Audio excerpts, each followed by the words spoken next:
Assalamualaikum warahmatullahi wabarakatuh.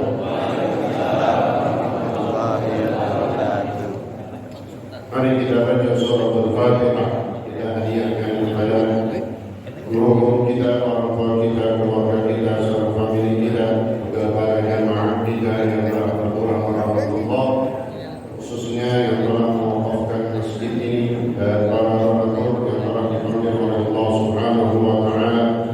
Agar Allah senantiasa mencurahkan rahmat dan manfaatnya. Kubur mereka semua Allah jadikan Allah di riyadul jannah. Dan keluarga kita, jamaah kita yang saat ini dalam keadaan kurang sehat, agar Allah angkat penyakitnya dan memberikan kesembuhan yang sempurna.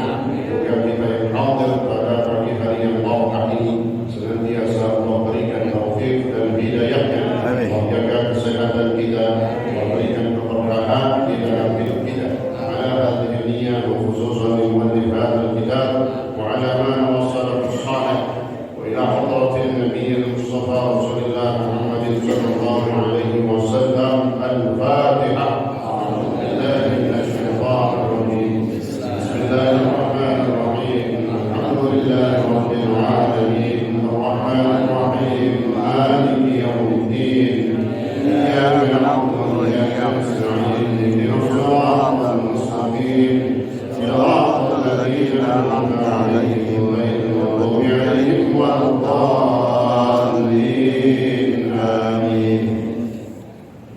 Bismillahirrahmanirrahim. Alhamdulillahirabbil alamin wa bihi nasta'in ala umuri dunya waddin. Wassalatu wassalamu ala asyrafil anbiya wal mursalin sayyidina Muhammadin wa ala alihi wa sahbihi ajma'in. Amma ba'du. Subhanaka la ilma lana illa ma 'allamtana innaka antal alimul hakim. Rabbi shrah li sadri wa yassir li amri wahlul 'uqdatam min lisani yafqahu qawli.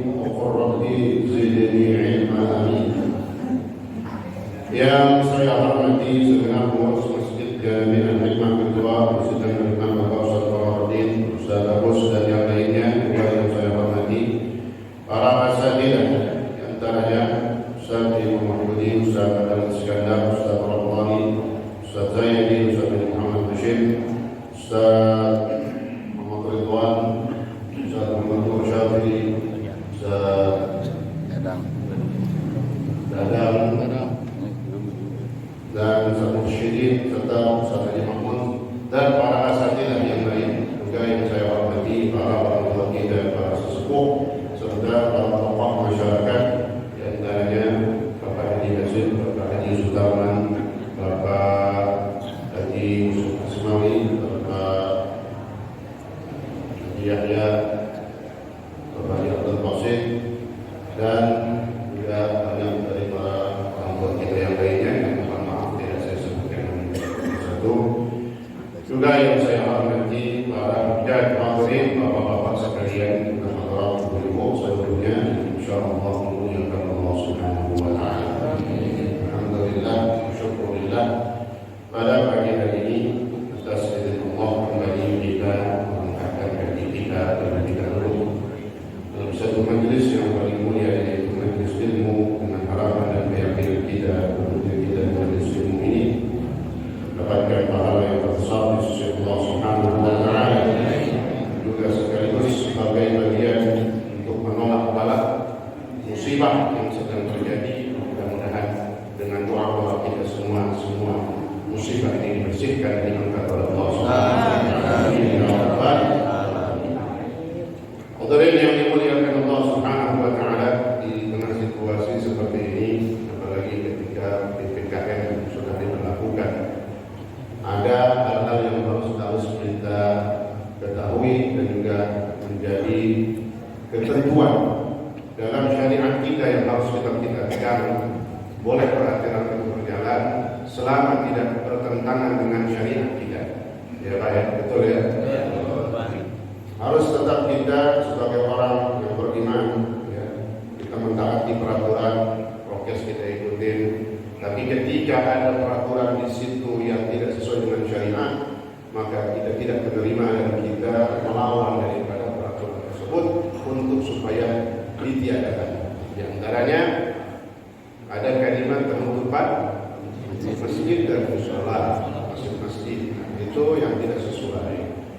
MUI pun telah mengatakan ketika keadaan seperti ini sebaiknya masjid musola tidak ditutup karena semuanya berdasarkan jaminan Rasulullah SAW bahwa ketika ada musibah, bala, wabah, maka Allah akan menjaga orang-orang yang senantiasa datang ke masjid, dan dengan orang yang berada di masjid inilah Allah alihkan, Allah kurangi, Allah angkat itu bala dan musibah. Bagaimana kata Allah Subhanahu wa taala di dalam hadis qudsi, inni la aqumu bi a'dabi ahli al-ardi 'adab. Sesungguhnya kata Allah dalam hadis qudsi, Allah berkata langsung, sesungguhnya aku sudah sangat ingin, itu makna ahum ya. Bahasa lainnya udah berulang ketahuan aku mesum ya. Sesungguhnya aku sudah sangat ingin menimpakan azab ke penduduk dunia dengan kemaksiatan, kezaliman, ketidakadilan, dan berbagai macam bentuk penyelewengan yang terjadi, yang merajalela dan bahkan berani terang-terangan. Maka pantas Allah berkata, aku sudah sangat gergetan ya. Tapi kata Allah, fa idza nazartu ila ummari buyuti, maka ketika aku melihat, memandang orang-orang yang meramaikan rumah-rumah Baitullah, saraftu anhum, maka aku alihkan itu azab dari mereka. Ini bagian takul. Kemudian juga yang kita lakukan semuanya ya. Kenapa MUI juga berkata seperti itu? Karena kita dilindungi oleh undang-undang dalam pasal 29 yang kita udah hafal masih SD itu. Pasal 29 ayat 1 dan ayat 2 bahwa warga negara berhak melakukan ibadah sesuai dengan keyakinannya, dan ini merupakan tempat ibadah kita ya. Karena ada unsur-unsur orang-orang yang ingin menghantam Islam ya, maka kita tidak boleh menyerah. Selama yang kita lakukan benar, maka insya Allah tetap kita laksanakan, insya Allah. Jadi tidak ada ketakutan ya, ketakutan dalam diri kita, ketakutan dari mati, karena semuanya pasti bakal mati. Ketakutan dari apa gitu? Digerobok. Kalau ada yang gerobok, siapa yang butuh? Kamera siapa? Foto aja, rekam, ya. Karena ini kita dilindungi dalam undang-undang kita. Ya. Maka pada saat MUI pun menolak, karena ini tempat ibadahnya umat Islam. Ya. Kita luar biasa berada di sini, semuanya melakukan kebaikan dan membawa dampak baik. Ya. Insya Allah mudah-mudahan kita senantiasa diberikan perlindungan oleh Allah Subhanahu wa taala. Melanjutkan apa yang sudah kita bicarakan dalam kajian fikih yang berkenaan dengan kurban. Hari ini kita sudah masuk hari berapa ini kurban? 24 atau 25 gitu. Kemarin kita sudah berbicara tentang satu larangan bagi orang yang akan berkurban untuk memotong kuku atau rambutnya. Kita lanjutkan. Bismillahirrahmanirrahim. Qala Syaikhul Mu'allif rahimahullah ta'ala bihi wa adama an-naf'a bihi wa bi 'ulumihi wa bi asrarihi fi darain amin. Wa fi sahih Muslim min hadits Ummi Salamah radhiyallahu anha annahu 'alaihi salatu wassalam qala idza ra'aytum hilala dzil-hijjah wa arada ahadukum yudhiya falyumsik an sya'rihi wa adfarihi ila akhirih, wallahu ta'ala a'lam bissawab.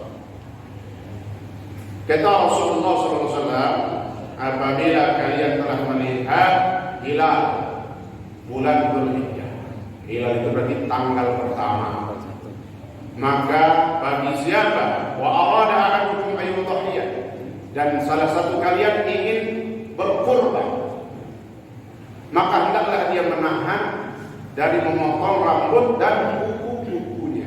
Kuku kita, rambut kita semuanya kita tahan dulu. Semenjak kapan? Dari tanggal pertama di bulan Dzulhijjah. Kalau lebaran Idul Adha ada ya? Ada tetap ya? Sholat tetap dilaksanakan. Ya, Idul Adha tetap sholat semuanya. Ya, meskipun kita pakai prokes tapi tetap kita laksanakan sholat Idul Adha, dan itu merupakan Idul Akbar, hari raya Id yang terbesar ketika dibandingkan dengan Idul Fitri. Ya, Idul Adha tetap kita laksanakan. Kalau Idul Adha-nya nanti insya Allah jatuh pada hari Selasa, tanggal 10 Dzulhijjah, berarti tanggal 1 bulan Dzulhijjahnya insya Allah jatuh hari Ahad. Ahad besok. Ya, 11 apa namanya? Juli. Nah, jatuh hari Ahad besok, tanggal 1 ini. Kenapa saya sampaikan? Nah, ini berkenaan dengan ini. Kalau yang memang sudah ingin berkurban, sudah disiapin semuanya, insya Allah mudah-mudahan banyak rezekinya. Nah, jadi tanggal 1 itu udah mulai kita menahan. Ya. Jadi bagusnya menahan, jangan ngomong buku dalam. Bahkan kata Imam Syafi'i, makruh kalau masih orang nikah malah kerjain. Yang mau korban, yang mau berkurban, lalu dia potong, dia tahu itu. Kalau nggak tahu sih nggak masalah, semua segala sesuatu kalau nggak tahu dimaafkan. Tapi dia tidak tahu, dikerjain juga makruh. Nah, bagus. Jadi bagusnya tahan dulu. Dari mulai tanggal 1, insya Allah jatuh hari Ahad besok. Ya. Jadi mulainya dari kapan? Malamnya, malam Ahad. Karena kan masuknya malam duluan. Nah, itu kita udah menang. Ya, jadi kalau mau potong dari sekarang, habis itu potong-potongnya ini.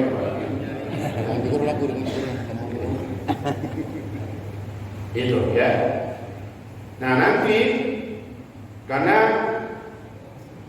begitu tanggal 1 bulan Dzulhijjah yang disebut dengan Asyrul Dzulhijjah, 10 hari pertama di bulan Dzulhijjah, maka perlu saya sampaikan juga untuk sambutan kita, penghormatan kita dengan datang ke bulan Dzulhijjah. Karena kalau Senin itu berarti kita sudah masuk tanggal 2. Nah, sebelum masuk tanggal 2, maka dari sekarang perlu kita ketahui apa yang menjadi keistimewaan daripada bulan Dzulhijjah. Bahkan kata ulama, bulan Dzulhijjah ada kemuliaannya di 10 hari pertama, ada kemuliaannya di 10 malam pertama dan 10 hari pertamanya. Maka penting sebelum masuk kita sudah perlu tahu bekal ilmu apa yang harus kita lakukan.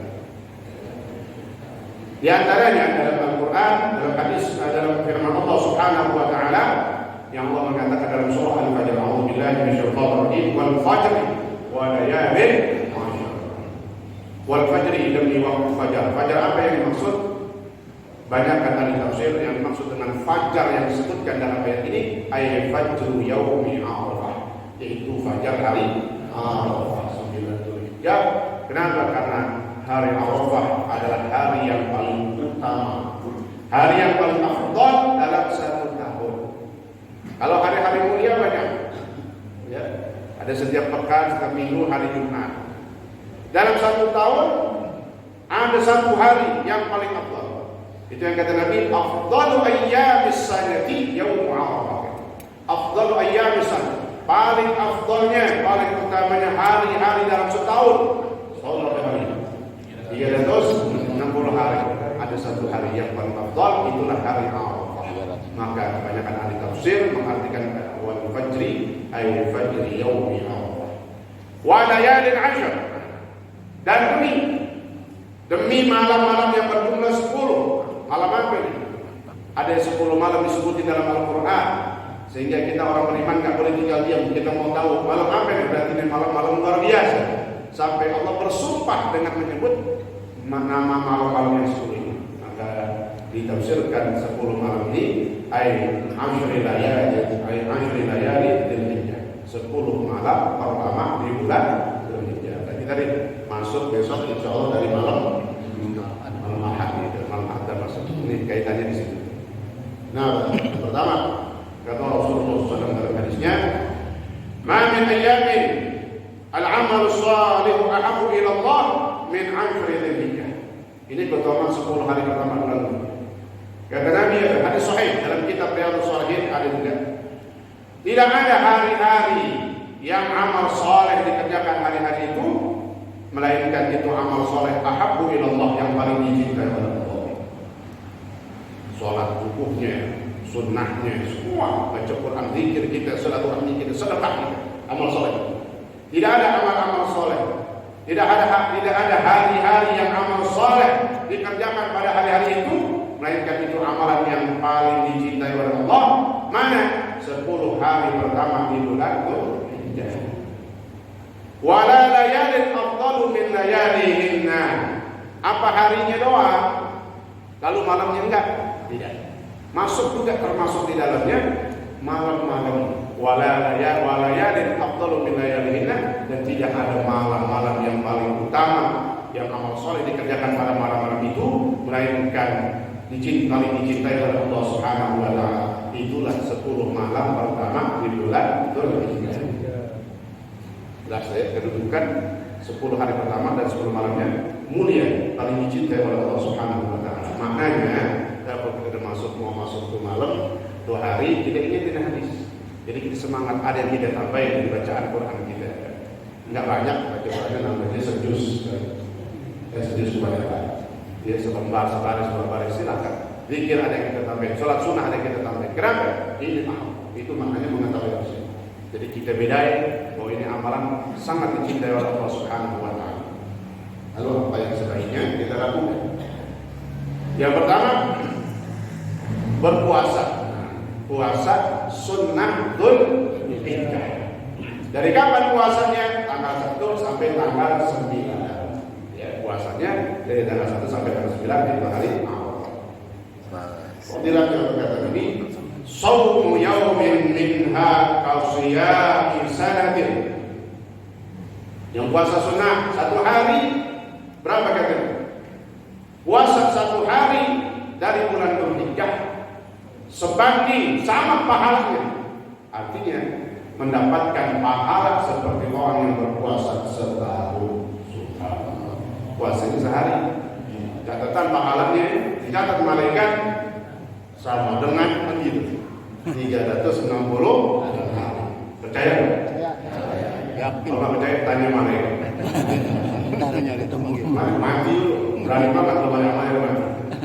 Itu kata Nabi dalam hadis. Jadi silahkan pilih yang mau berapa hari puasa. Sehari sama dengan kasyia di sana, seperti berpuasa setahun. 2 hari 2 tahun, 9 hari 9 tahun.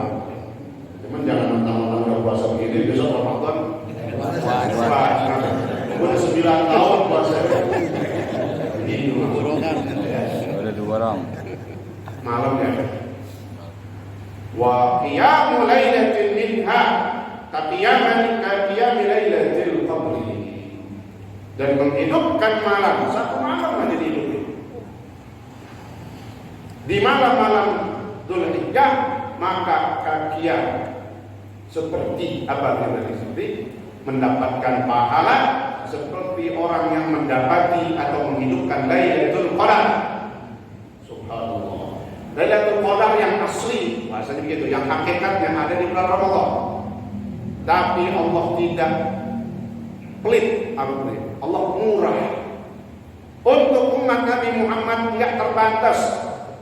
Kemuliaan Lailatul Qadar, pahala seperti Lailatul Qadar tidak hanya diberikan di bulan Ramadan. Ini khusus umat Nabi Muhammad. Kata Sayyid Muhammad bin Ali al-Maliki dalam kitabnya Khasa'is Umat Muhammadiyah, ini yang tidak Allah berikan kepada umat dulu. Apa? Kita bisa di malam lain, contohnya nanti malam-malam Dzulhijjah mendapatkan pahala menghidupkan malam seperti menghidupkan malam Lailatul Qadar. Bagaimana cara menghidupkannya? Bukan nonton final, bukan. Final apa? Bola. Hidupkan. Mana? Saya sering sampaikan, ulama sering berkutip, Nabi menyampaikan cara menghidupkan malam, isya berjamaah, subuh berjamaah. Isya berjamaah, subuh berjamaah. Itu minimal orang dikatakan menghidupkan malam. Kalau mau, saya sering sampaikan malam hari Jumat, tambahin sebelumnya 2 rakaat dalam sholat, tahan, ya, sebelum subuh nanti kita bangun berapa menit? 15 menit, 30 menit sebelum subuh kita bangun. Kita sholat tahajud, maka tambahin lagi sempurna menghidupkan malam kita. Ingat, menghidupkan 1 malam sama dengan menghidupkan Lailatul Qadar. Subhanallah. Mudah-mudahan Allah panjangkan umur kita, kita bisa mendapat dan meraih apa yang Allah berikan. Amin ya rabbal alamin.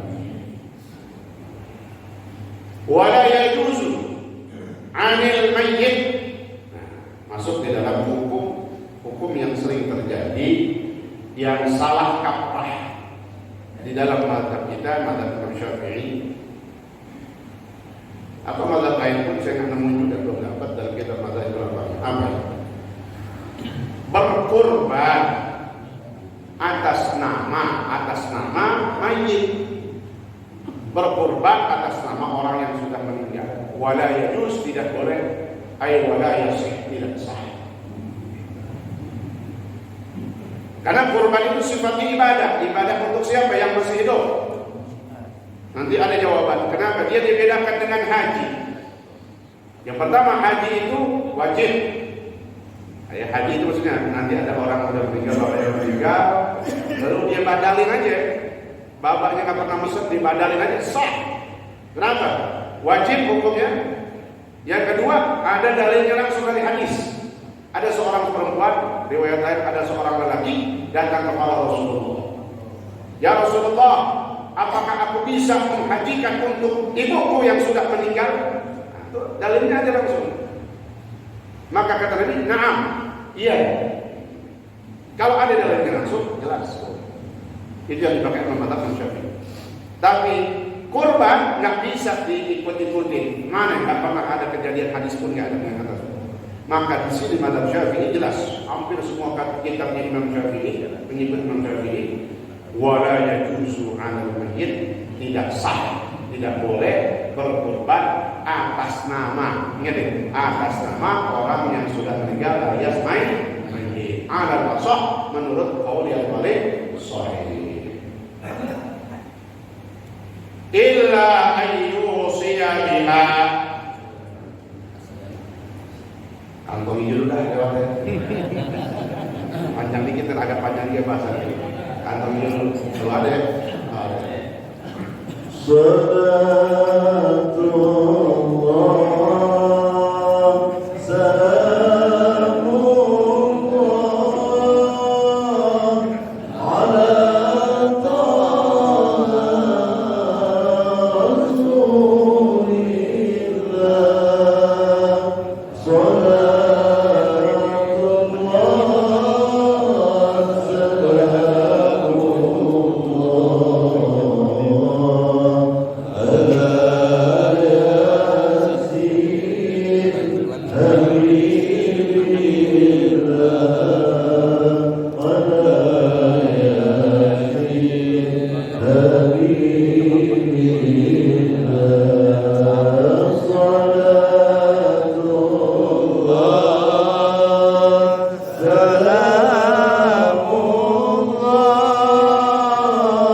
Boleh berkurban atas nama si mayit al-marhum atau al-marhumah kalau memang si mayit berwasiat.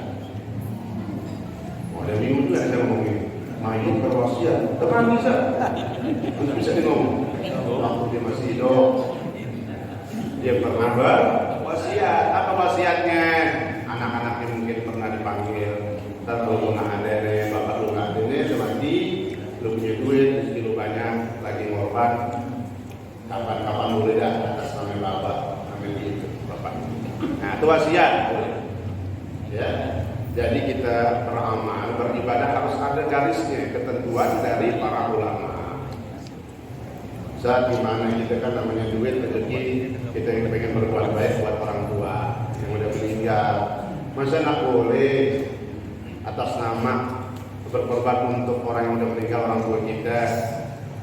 Bukan nggak boleh, bahkan lebih boleh untuk orang yang sudah meninggal lebih dari satu apanya pahalanya. Walau asyraka thawabahu, kata ulama fikih. Seandainya dia banyakin pahalanya untuk orang yang sudah meninggal, thawab, pahala, maka jaza boleh dibahas. Jadi artinya untuk orang yang sudah meninggal, mereka berharap dapat apa ini? Pahalanya. Justru nih, kalau kita atas nama si mayit, misalnya kan, boleh, cuman dia doang, ibunya doang, bapaknya kok nggak dapat, ditanyain dia tahu, lu curang ibu lu doang.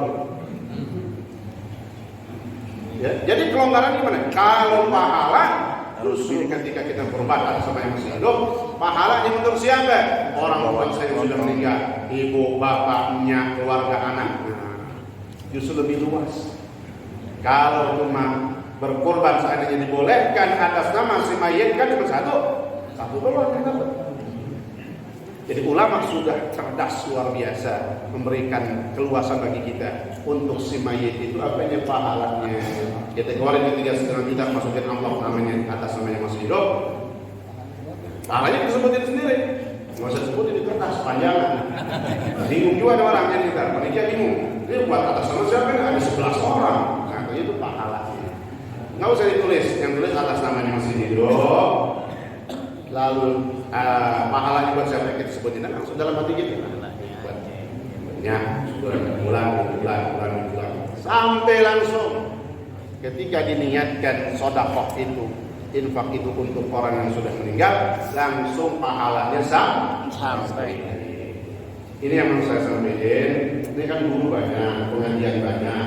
Kadang ada lagi tempat lain, boleh sholat. Silahkan kalau ada punya nas dan ketentuan kitabnya.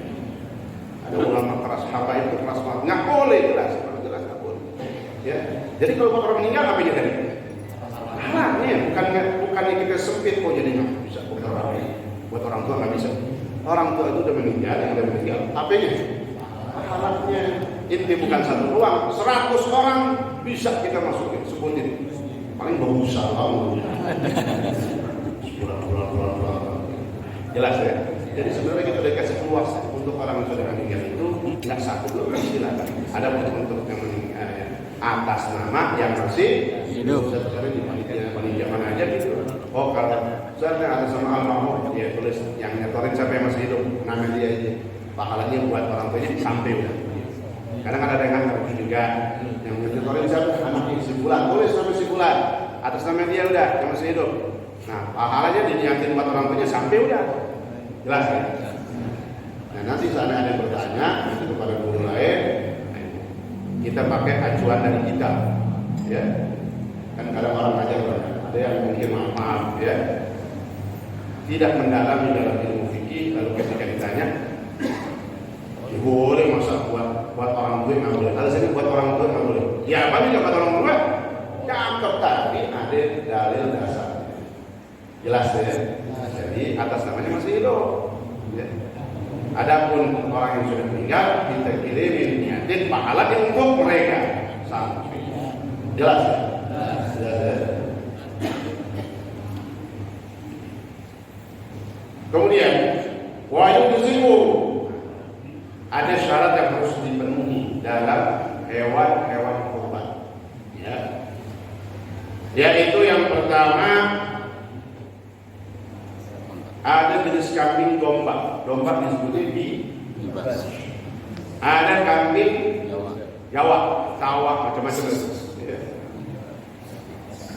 Kambing domba bibas boleh ketika sudah berumur 1 tahun.